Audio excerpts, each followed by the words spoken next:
It's time for Cutting Edge Consciousness with Freeman Michaels and Barnet Bain. Thought-provoking discussions and bold ideas from the edge of possibility. Welcome to Cutting Edge Consciousness. Freeman Michaels here with my co-host.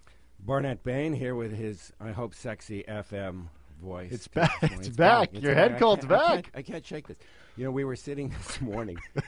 You're going to tell the story? I have to. All right. We were sitting this morning in the coffee shop, and I noticed that we're both having tea.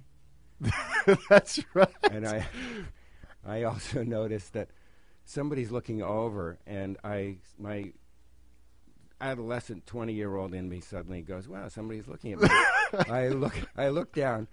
I'm an old guy drinking tea, coughing. That's and right. we're speaking loud. We're so, like, we can't hear. Well, I kept telling you I can't hear you, Barnet. I can't hear you. Like, could you hear me? What? We're like speaking loud, like we're two guys like in a retirement home with our tricycles parked outside, speaking loud, and I'm thinking she's looking at me. That's right. She's looking at these old guys speaking Well, loud. you know, there's something sexy in that voice. Let's go with that interpretation. I like to think so. Hey, you were reading the newspaper this morning, which I thought was funny, and you That I was reading the newspaper? that you pointed out that the buzzword is change. Like we're seeing it pop up a lot. Again, it's back, but they're putting a little spin on change. Change worked well the last election cycle, and it's always comes back. It recurs like Chinese food. Right. So now they're putting a new spin on change, and what was interesting to me is this change thing is still. You're talking about the politicians. I'm talking on the political scene. I'm talking about. I was reading something about how they're trying to reframe the Obama campaign, and I'm hearing it from the GOP candidates as well. Change. Right. But it's a different kind of change, and it's always a different kind of change, and yet it is still all about moving around the deck chairs on the Titanic. It's an extrinsic change, and not so much an understanding of the kinds of issues that we are interested here and that our listeners tune in for. That is really about an intrinsic change, that nothing changes until I do. Well, this is a very different way of viewing change. I mean, let's first start with just the idea that change is scary. I mean, there's a risk involved with change, and when you speak about this deep, systemic internal change, it's unnerving, and I know because you and I both have been through this experience of our world as we constructed it stopped working in a particular way, and or we recognized there was another way, another way of operating that was more generous and was a better offer at the end of the day. It's more elegant, it's more efficient, and this sort of this running down of an old paradigm where change is still viewed as belt tightening, right, or making do with less, or working harder, pushing more, which is all so much to say that we have with us today our dear friends and guests who have written a wonderful new book exploring precisely this issue of paradigm shift and what may be ahead for us and what is at stake. So, without any further ado, I can tell you all that Jack Canfield is with us, who is the co-author of the #1 New York Times best-selling series, Chicken Soup for the Soul. Anybody ever heard of that? I could use some chicken soup right now. You really could. I mean, this phenomena has got, 500 million copies in 47 languages? It's amazing. And he's a featured teacher in the movies The Secret, as well as Tapping the Source. And when you know it, Tapping the Source, what's the other connection? We also happen to have with us the filmmaker of Tapping the Source.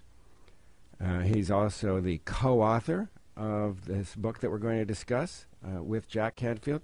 That's William Gladstone, and he's best known for his bestseller, The 12, and he's also very well known as an agent for some of the folks that listeners have tuned into on this show. So we are very, very glad to have with us today Jack Canfield and Bill Gladstone. here to talk with us about the Golden Motorcycle Gang. Welcome, gangsters. Thank you. Yo, yo, yo. Yo, yo, yo. It's good to have you both here. Fun to be here with you guys. It's always great to be with you, Barnet. So we're talking change. We're talking change. And Yeah, what's afoot with change? And not small change. Not small change No. either. Not small change. Well, people by now are certainly feeling that there is something very, very substantial happening, that the old ways don't seem to be as effective or as efficient as they once were. And they're becoming less and less so. And less so. Yeah. And so you have this gorgeous book that is part biography and all story of transformation. So what, guys, is what are we transforming from, and where are we transforming to? Well, I think we're transforming from an era that has been hallmarked by self-servingness, by ego, by greed and corruption, and not cooperating or collaborating, to a time when we're realizing that our survival on Earth is really going to be linked to us playing a different game, where we start to tune into the essence inside of ourselves. You talked about this at the beginning of the show, an intrinsic change, where we connect with our essential self, our higher self, if you will, our soul, and that we each have a major part to play in this transition simply by getting in touch with that part of ourself that is coming from love, creativity, that does solve problems at a much higher level than the kind of, the change you were talking about before that just moves the deck chairs around the Titanic. And I think, we're going to see that show up in every arena. We're starting to see already models of that in education, in some politicians that are starting to understand that it's more about governance, not about politics. And we're seeing it in businesses. There are businesses now being created that are called B corporations, where they are making the environment and the bottom line, human potential and all of that just as important as making a profit. So we're seeing that all over the world. It's emerging, everything from the Arab Spring, with people rising up saying dictatorships don't work, to the people on Occupy Wall Street, Occupy LA and Oakland and so forth. So it's a very exciting time to be alive. If you understand what's happening from an evolutionary perspective, then there's nothing to be afraid of. If you don't, then it can be, as you said, very scary for them. Yeah, and that's really the what we see reflected back is there's a lot of reactivity going on. And I feel in reading this book, this is a feeling I had, that it was very calming, very soothing. Mm-hmm. First of all, Jack, I love your story. I mean, the idea that you personalized it so much. First, thank you for doing that, because, that puts it in context. It shows where, so many of the things that occurred, you recognized in retrospect, they were synchronistic. Even at the time, they may not have felt so great, or you didn't know what they were. There was a way of putting the pieces together. And I feel like a lot of people are doing that. A lot of people are looking at their past history, and they're not so tied to certain interpretations that limit them. In other words, and Barnet and I have spoken about this several times, many times I should say on this show, where we look back at things and we're looking at dimensionally. We're not narrowing it down to, I'm this way because my mother did this and my father did that and this happened to me and that happened to me. There's a new way of looking at our history that is really in relationship with where we're going as we look forward. It's this new way of looking forward and referencing the past, but only referencing. So we're not repeating and repeating and repeating, and as you've both said, just moving the furniture around, but really it's the same house. We're actually looking at this whole paradigm from a different perspective. Bill, I'm curious from your perspective, because I know you came to this very excited about working with Jack. This has been going on for a long time. We, of course, have had you on the show before. This is a story you heard many years ago, and it came back again and seemed very appropriate for this time. And I also know you're a 2012 sort of expert. And so as you look forward, the Golden Motorcycle Gang, what is the offer of the Golden Motorcycle Gang? What does this mean in terms of your perspective, what the offer is to people? Because it's a very generous book, and that's what I want you to speak to. Well, the most important offering of the book is hope. Yeah. And a positive direction. We don't have all the answers. We're just two people, and, people of accomplishment, I mean, Jack, it's amazing what he's accomplished in his life, and I now know more about it than I did when I started the book. But Jack's accomplishments are through helping other people, and it's through helping other people that we really help ourselves. And what's really exciting to me right now with my connection to 2012 is seeing on the deepest level the fulfillment of ancient prophecies that have suggested that December 21st, 2012 is the end of a 26,000-year cycle, and that December 22nd, 2012 is the beginning of a new 26,000-year cycle. And this is very good news, because in almost every culture that I've, as a cultural anthropologist, studied, everyone that I've studied is reporting that it's the end of a relatively heavy cycle. In the Yuga system of the Vedics in India, they talk about the end of the Iron Age, the beginning of the Golden Age. In Hawaiian, Tibetan, and North American Indian cultures, they use different nomenclature. But the basic concept is that we're leaving a relatively dense, more materialistic way of being and entering a new era where human beings can connect more with their spiritual nature, and that human beings are, in fact, both physical entities but also spiritual. And when I heard the Golden Motorcycle Gang story for the first time from Jack, I just had an immediate resonance with the story, and it was so true to me and gave sort of meaning to my own journey. And then, now, after having written the 12 and having produced Tapping the Source, seeing that these aren't just Jack and I, or a few isolated individuals thinking this way, but millions of people are thinking this way, and organizations have been created, many of which we list in the appendices to the Golden Motorcycle Gang, where other people can now join, and that there really is a movement here, and it's an effortless movement on one level, and we just need to keep focused on what can be achieved. And yes, we have major problems, and yes, we need to clean these problems up as quickly as possible, but there is something worth it on the other side of these challenges. And there is this relationship between the problems that show up in the outer world and the issues that we carry as individuals. You guys, I'm very blessed to know you both pretty well, and you are both very fired up with a sense of mission and a sense of purpose. You have created meaningful work in your lives and very satisfying relationships. And the sophistication that it takes to generate that is a very, very big piece, is it not, to putting one's house in, I don't want to say order because it sounds like I'm making comparisons, but to creating the environment, the internal environment, in order to be a vehicle, in order to be a vessel through which a larger sense of meaning and purpose can play out. Silence. Silence is not a good thing for radio, guys.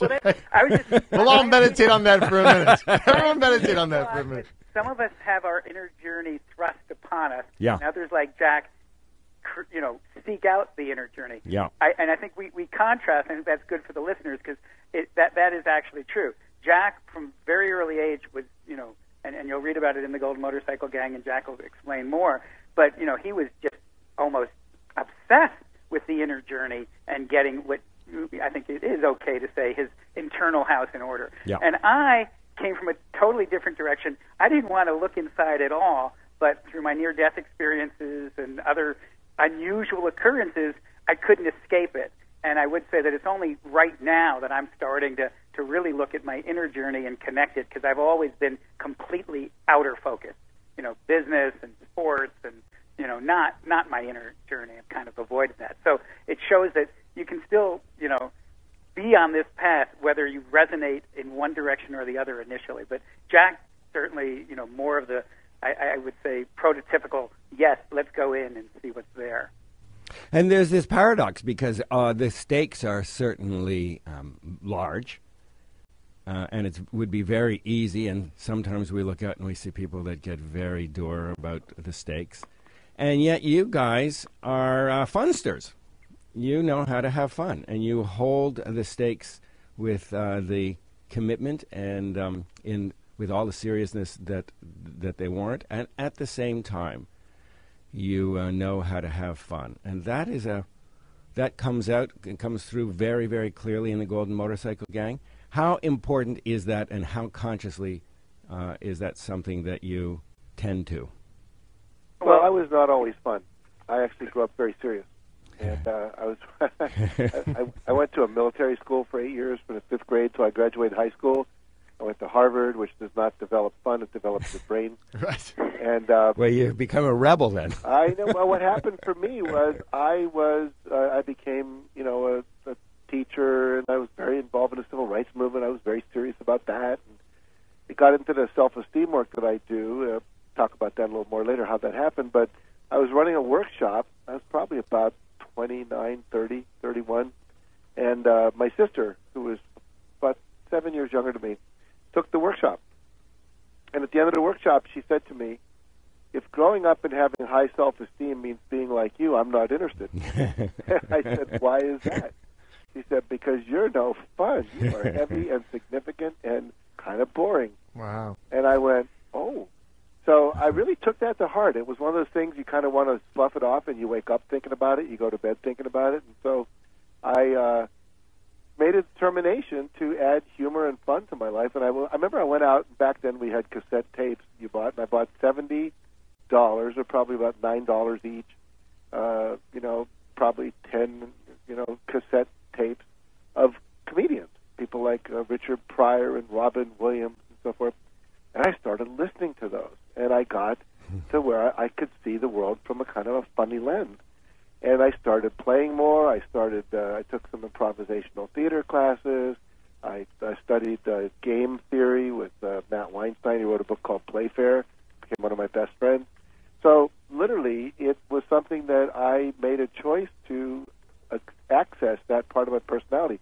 Now I'm considered, an irreverent kind of person, which I am, and it's just like not taking pomposity and all that seriosity too seriously. I think the really wonderful piece of this, Jack, that's illustrated in what you're talking about is the level of intentionality or choice. That what you are today is very much self-designed. And I know the book talks a lot about developing a destiny by means of choice rather than just being on someone else's ride or playing in some other game, someone else's version of reality, as it were. We need to take a quick break. When we come back, that's what I'd like to speak to. So we'll just take a few minutes here to pay some bills, and we'll come right back and pick up on choice here on Cutting Edge Consciousness. Stay with us. We're back on Cutting Edge Consciousness, 1400 KKZZ AM. With our guests, Jack Canfield and Bill Gladstone. So before the break, Freeman, you wanted to unpack something about choice. It's a big theme here, Barnett. You and I have spoken about it many times. The level of being able to own more and more of our experience as opposed to it coming at us. We actually recognize that it's a mirror. So there's a way, as we begin to own more and more of what's going on in our lives, that we have a greater choice. Dream it or be dreamed by others. That's it. And this is really a theme throughout the book. Absolutely. And Jack, I think you're speaking to that when you talk about recognizing something, an imbalance, if you will, in your own delivery. In this case, you weren't having as much fun as you recognized was possible, and you invited it in very deliberately and started drawing in ways that you could access more of that sort of aspect within yourself. And I want to talk more about that because that's really a place of empowerment within this book and within the process you guys teach. And, of course, what Barnett and I talk about as well, that there's an opportunity here.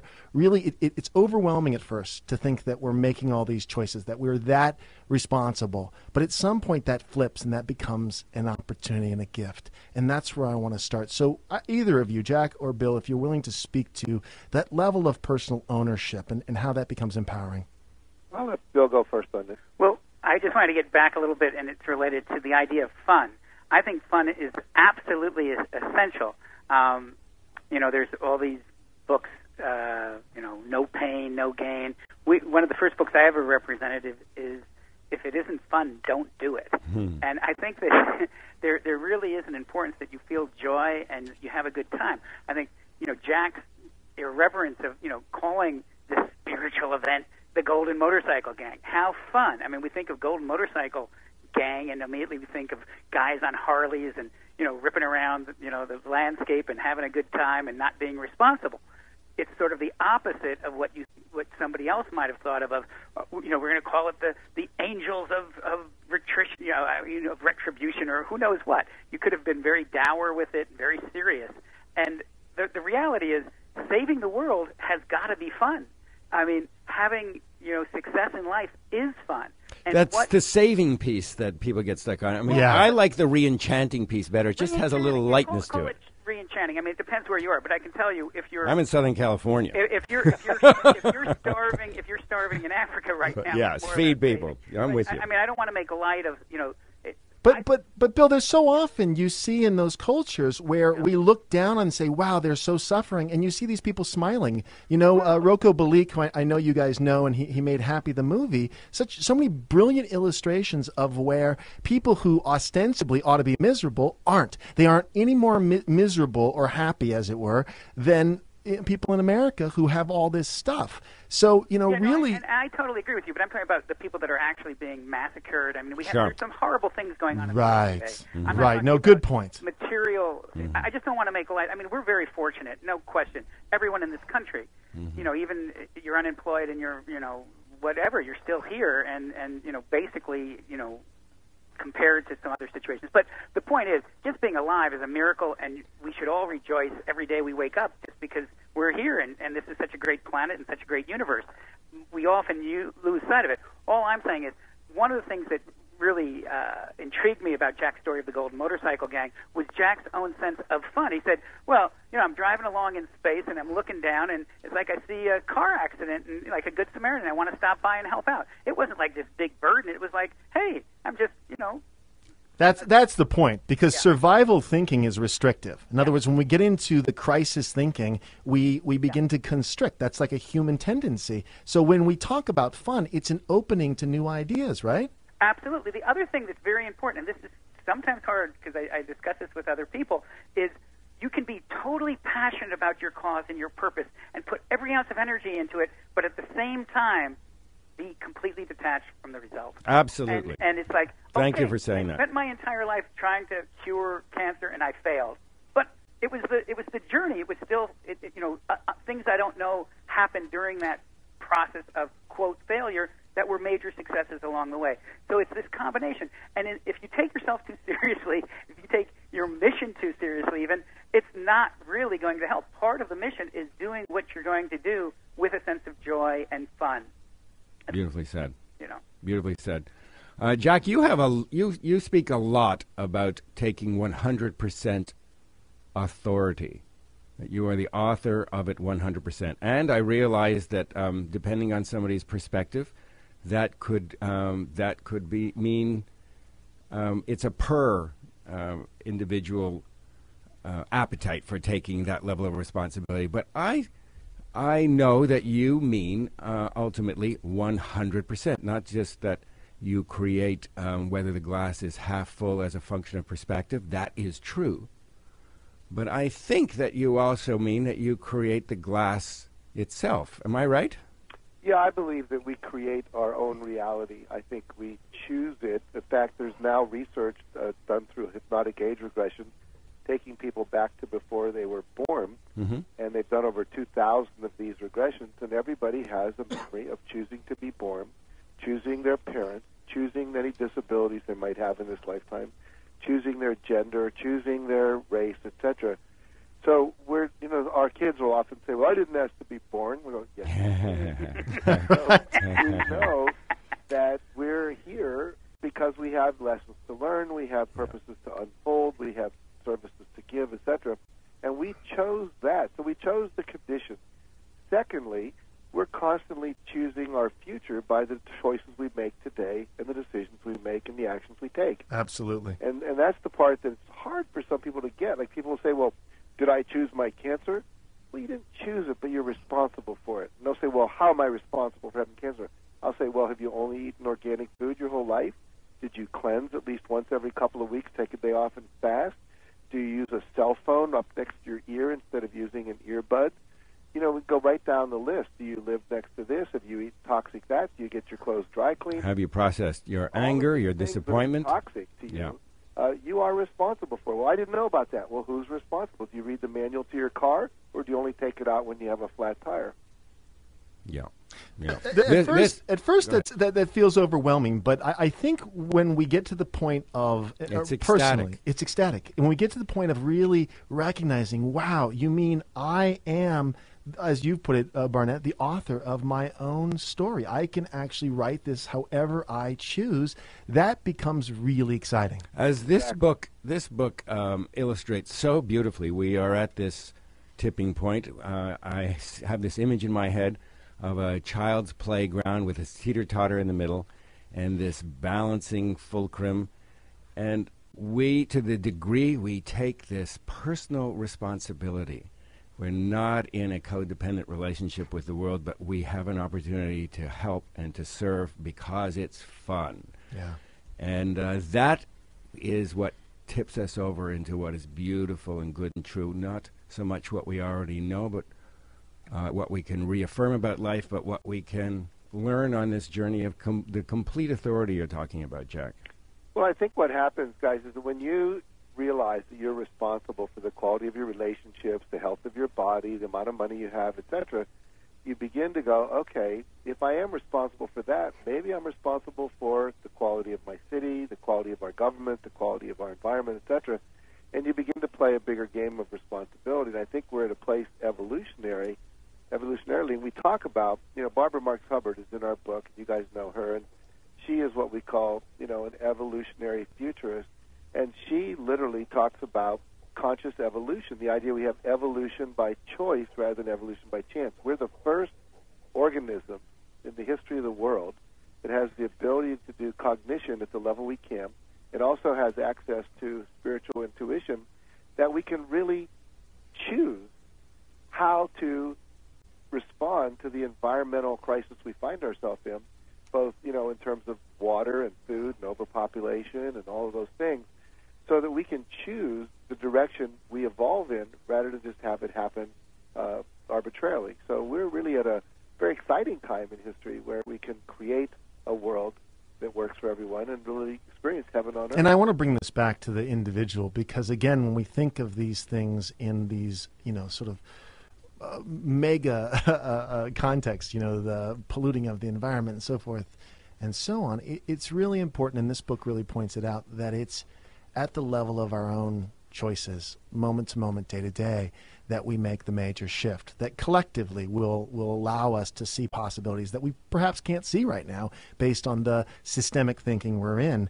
But the big one, I think, and this is what it sounds like you're speaking to, Jack, is moving from a place of victim where we feel helpless and hopeless, and we unconsciously keep supporting that with our choices and our conversations and all the people we collect around us to collude with us on whatever victim story we're perpetuating. That there's a shift. We need a new gang. Yeah, that there's a shift with this golden motorcycle gang about who we invite in and what we envision for our future that is very generous and very generative. It's true. It's like, another title for the book could have been Drop Out of the Ain't It Awful Club and Join the Golden Motorcycle. Absolutely. Because most people sit around and bemoan and talk about and dwell on how bad it is. And there's no question that current reality is challenging, for everyone. Most of my friends that I know, their businesses are down 20, 30, 40%. People are hungry. I was buying fast food in a restaurant the other night coming home from a 4-hour trip from San Diego to Santa Barbara. And a guy approached me as I was coming back to my car in the parking lot and said, I haven't eaten for 2 days. I don't do this. I'm a handyman, but I can't find work. Could you, give me $5 so I could buy a burger? I went, here's 20, I wish I could give you more right now.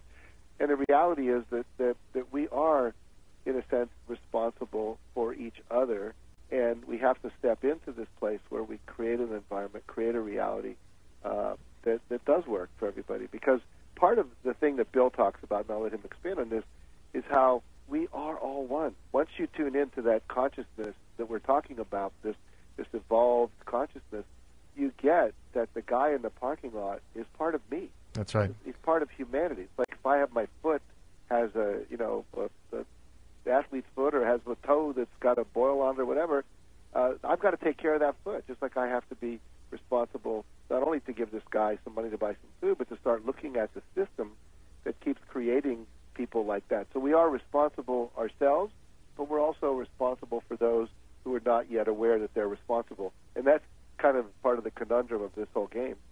I'm not my brother's keeper. I am my brother. That's right. That's right. And listen, you're putting together a community. You guys are lightning rods in generating a sense of community and a sense and synergy groups and folks with common interests and common passions. One of the marvelous things about your it's sort of part biography and part novel and part sociology. Yeah. I mean, it's just this wonderful mashup of styles, and it somehow just all comes together and it works. So you include a compendium of various resources and communities and community groups, all of whom, individually and collectively, are so much greater than the sum of the parts. And that really is what it means to be consciously lit and to work in relationship with others and to find common cause and to be vessels and organizations through which solutions can emerge. Bill, you want to speak to that? I mean, not only do I agree with you, but I almost feel it was divinely created, this Golden Motorcycle Gang book, because all of these components came together separately without any real outline or plan at the beginning of the project. The beginning of the project was only going to be a book for children. And then, as the Golden Motorcycle Gang book evolved, I kept seeing all these connections, and at the end I saw, wow, this isn't just like, there's a lot of great books that have been written, James Redfield, Self-Seeking Prophecy, but you raise the book, and then it's like, oh, what do I do with this information? My soul group, I have a soul group. How do I find the members? What do I do? And, James didn't have any solutions for that. With the Golden Motorcycle Gang, because of the life that Jack has lived, and because he created the Transformational Leadership Council, and because he's a member of all these fantastic organizations, it seemed just logical that we would list all these in the appendices to the book and actually give people who read the Golden Motorcycle Gang an opportunity to connect with specific organizations and individuals so they can actually take these new insights or just reaffirmation of insights they've already had and take action in their own lives that are going to improve their lives and the lives of everyone in their community. And it's so hopeful to look at that and just see how many players there are that are exploring an entirely new and entirely virgin reality. It's so hopeful. And we've gotten in probably a dozen requests from other organizations. Hey, I've been doing this, with my organization. List me in the next edition of the Golden Motorcycle Gang. And I don't know if we'll be able to, because the reality is there's probably thousands, if not tens of thousands, of organizations out there. And our whole goal is just to connect them all and let people find their bliss and help make this world a world that works for everyone. There's a piece of your language, Bill, that I want to point out. It's a discovery process. The fact that it started as one idea and it evolved into whatever it's evolved into, this beautiful book, but many other things that it will evolve into, because we all know the ripple effect, especially a conscious intent. The ripple effect of conscious intent is remarkable. When we set a clear vision for something that we're willing to promote fully, there's a coherence. We have a mutual friend, Lynn McTaggart, who came on the show, and we talked a bit about this state of coherence as a state in physics. But we know it in our lives. It's sort of a, it's spoken about in terms of being on the same wavelength. And when you speak about this sort of willingness, this openness, this is a piece I want to bring up, because there is, again, the book is gracious. It's open. It allows for possibility that wasn't there, prior to reading the sentence that sort of opens us up. And that's something that you don't only talk about, but you model how much, and Jack, it's your story, that you've been willing to be led into whatever the next step is. So we're in a moment in time where uncertainty is part of what's going on. Uncertainty is here. It's how we respond to uncertainty. And that's the part, the spaciousness. And Jack, I'd love it if you talked about that, because this is a story of how you allowed moment to moment to moment the synchronicities to play out. And it's an invitation for other people to do that. Well, basically, it's like your clothes. If you're wearing the clothes you had on when you were 6, you'd look a little silly right now. And so most people basically have to let go as they grow and, develop new ways of being. And a lot of people don't. I mean, we see guys, sitting around gas stations in West Virginia where I grew up, still wearing their high school letter jackets when they're 75 years old. They've never gone beyond the identity of being that high school graduate. And so we are really talking about constantly disidentifying from a smaller self to being, when I went to school, I was a Lindsley graduate, then I was a Harvard graduate, then I was a UC, graduate student, then I was a UMass PhD student, then I was a American, then I became a global citizen, so you keep letting go of that last identity and become, ultimately you disidentify from everything material and you realize you are a spirit. So that's really what we're all being asked to do, is to let go of that last thing that you did or worked. And sometimes you have to grieve it, like we grieve a child when they go off to college and we don't have them living at home anymore. We get that empty nest syndrome, but then you have to come up with a new identity for yourself and a new role. And I think the same thing for me, my whole life has been to let it go when it's done. To let go of, I used to run a center, much like Esalen Institute or the Omega Institute. And then I realized there was this large group phenomenon happening, like LifeSpring and Insight and Est and the Forum. And I wanted to go do that. That meant selling my center. It meant moving to California where I didn't know anybody. That was where the action was. And for a whole year, I'd hardly had any work. And then all of a sudden, I did. And then it just expanded. Letting go of being an insight trainer and letting go of my own self-esteem, expert identity. And so it's like, I think Mother Teresa had a quote that I have on my computer, and it says, "I'm just a pencil in the hand of God."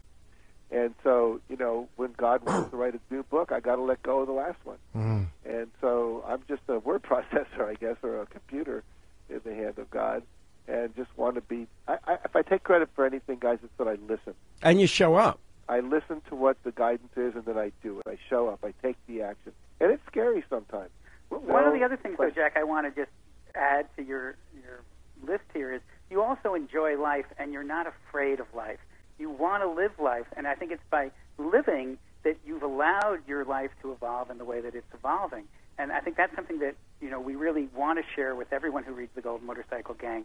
Just be open to what the universe is encouraging you to do. Right. And pay attention to the signs and have fun along the way. Well, you model it beautifully, and it is very, very effectively modeled in the book. What I'm speaking to precisely is this balancing act. It's not by accident that it is a two-wheeled motorcycle that is your vehicle, the vehicle of the vehicle. There's this balancing act that we developmentally grow into, the ability to balance in the chaos, to dance in the uncertainty, to do it with joy, to do it with an expectancy that we're going to be supported by a loving universe with an open heart. It's a kind of seasoning that those of us that are looking to new capacities, I think, I'm speaking for myself, I am growing those edges. And I like the fact too, Jack, what you were saying, that it can involve a certain amount of fear.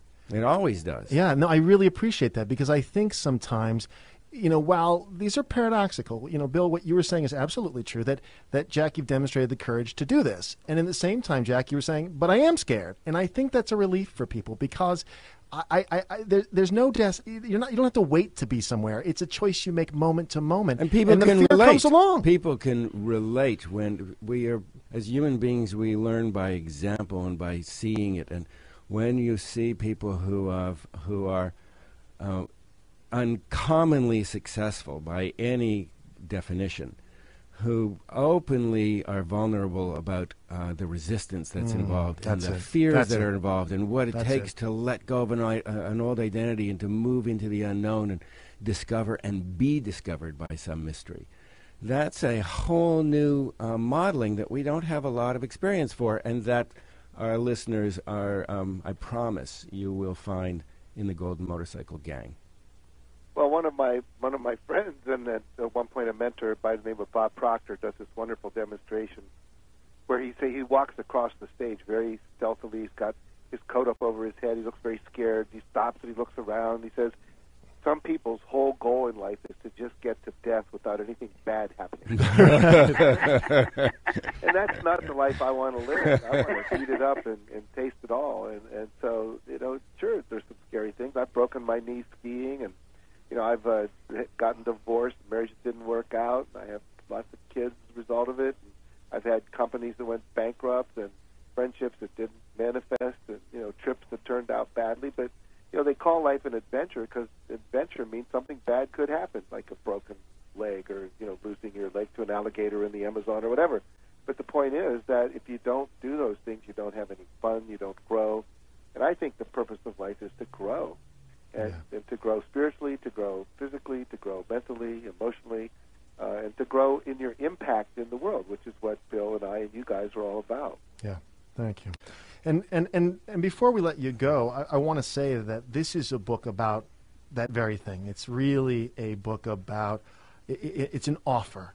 And it's an offer that is generous and generative. It is an offer that it has resources, and it's illustrated so beautifully, again, through Jack's personal story. So before we like this book, folks. We so we want you to read this book. Don't make us get people there. That's right. Don't make us come over. Don't make us come deliver it to you. Where can Jack? That's it. Jack, Bill. That's it. Where can folks read and find out more about the Golden Motorcycle Gang book and what you're both doing, what you're up to, what's happening next? Well, the GoldenMotorcycleGang.com is the best place to go. There's a wonderful free ebook there as well that is actual motorcycle training for people who actually want to ride motorcycles, from Thomas Wilhite and Jane Wilhite of PSI. That's fun. Great. So That's the really course fun. is actually good for anybody who wants to learn how to navigate the world. We also have other websites. Jack can tell you, where you can go for more information about success principles. People who want to know more about 2012 can go to 12thebook.com and find out about my novel, The 12. The book itself is in all bookstores, or is supposed to be in all bookstores if they haven't already sold out. You can always get copies from Amazon and BarnesandNoble.com. Fantastic.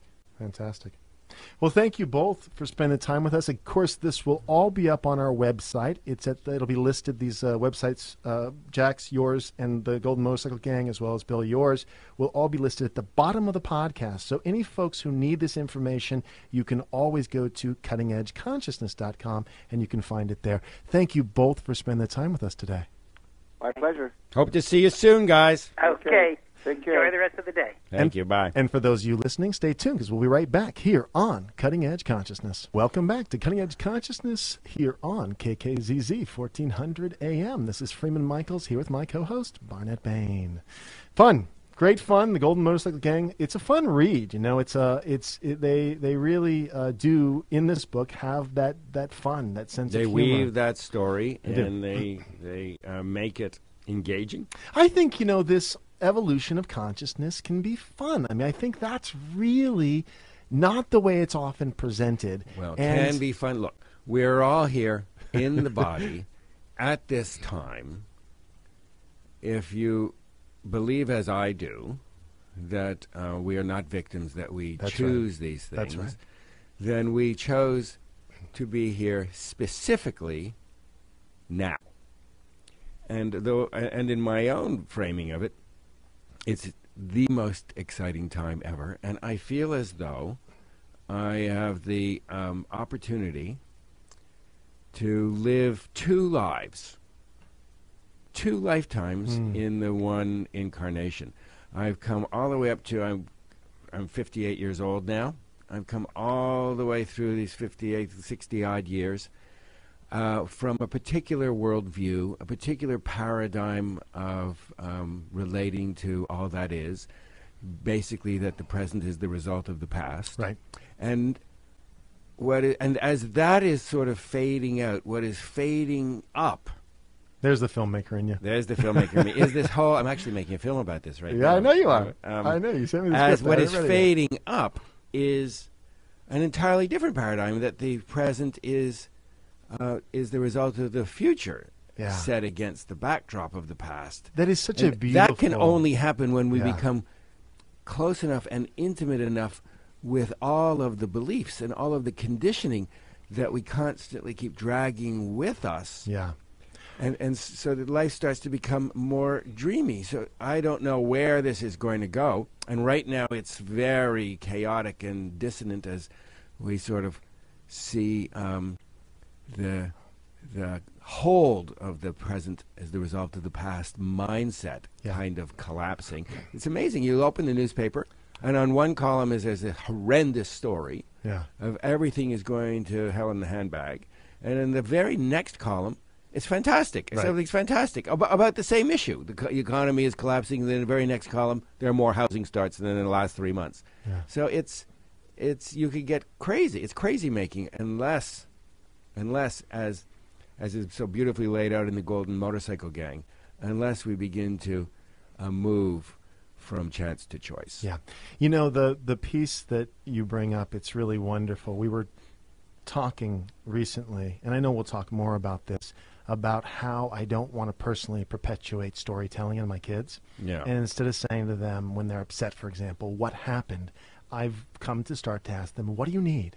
So I can address the feelings at the place they're at with them. That's great. Versus always having to tie them so tightly to a reason that they can, and this is really my own personal journey, and I know it is for you, to allow feelings to come up, but not to keep running back to the reservation, running back to the story, contextualizing everything in this sort of frame of reference that we're clear on some very real level doesn't work so well for us. In other words, I don't want to keep repeating the past.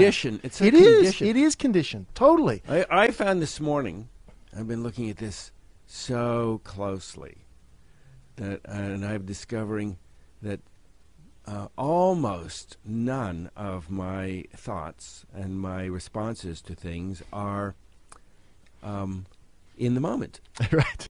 Almost none. So this morning, I'm leaving the house to come down to the radio station, and as I walk out, Sandy says, I don't feel so well this morning. And instantly, I get all mental, and I want to go to, you could do this, you could do this, you could do this, you could do this, you could do this. And for some reason, no, it's not a mysterious reason. My intention has been to slow it down for a long time. So I managed to actually slow it down. And I saw what I was doing. I saw that if I slowed it down and tried not to have strategy about it and just to feel what was going on. That's it. I felt sad. I felt helpless. Yeah. I felt impotent. I felt frustrated. I felt even angry that I was having these feelings. And I felt all of that all at the same time. And I see that all of the other thinking was a way not to have to feel not to have that experience. And when I was very little, it was important then because I probably would not have survived some of the things that went down when I was very little. There was a way that I could protect myself, but I'm no longer very little. And now that I'm beginning to foster a relationship with what I've been adaptively hiding from, it's not that scary. It's exciting. Yeah. This is so interesting. You're bringing this up. In the book, of course, Jack talks about his alcoholic father and hiding from him. Mm-hmm. I love, there was this little piece that he dropped in, Jack Canfield dropped in, that was really brilliant. He said, I've learned to listen. Mm-hmm. And that's what you're talking about. I mean, we're talking not simply listening, yes, to other people. Sure, that's fine. But it's really first listening to ourselves and being open to the emotional flow that comes up. This is precisely what I'm saying. And of course, you responded to what I was talking about with my kids. But of course, myself, what do I need? What do I need so that I can hold all of this? And with that perspective of all the stuff that's coming up for me, all the fears, all the stories perhaps, let them all flow at the same time with a consciousness, a container, a sense of myself that's big enough, I can then start to make choices. Because before that happens, I'm reactive. You're being reactive, and we don't even know that we're being reactive. We think we're making choices, although the menu of choices is very restricted because it is a menu that is consistent Right. with, it's like a funnel, and as you get down to the funnel, at the top of the funnel you have these huge possibilities, and you go closer to the bottom of the funnel, gets reduced to probabilities, and by the time you get to the squishy part, the little squishy part, which is all that's left after, that sticks into to us after we've been reduced by all of these adaptive choices. The only thing that's adaptive decisions to not feel this, not feel that. The only thing that's left are these probabilities. You got 2, you got 3. Yeah, well, this is the thing. Same ones all the time. This is the thing. We think we've done something so differently, but then we look back and realize, oh my goodness, it's patterns, it's cycles, it's the same thing. It's Groundhog Day. I repeated the same story in a different context with different players, but it was the same thing. I imposed it. We change by breaking down the structures. That's it. That render all the probabilities and all the possibilities into actualities, that take all that is and render them down into the squishy part. That squishy part gets opened. We have more possibilities and more choice, more ability to make choice. And the choice is now a more empowered choice. And now we are on the edge of possibility. When we own all this stuff, we get to the edge of possibility. And with that, we're out of time. Did it again. All right, listen. We love the book. It's called The Golden Motorcycle Gang. Why don't Again, you hold it it is up? The Golden Motorcycle Gang. Gang.com. You can come to the Cutting Edge website, Cutting Edge Consciousness website. We'll give you all this stuff. But please go out, buy it. It's an amazing book. And keep coming back to Cutting Edge Consciousness. Thanks for listening.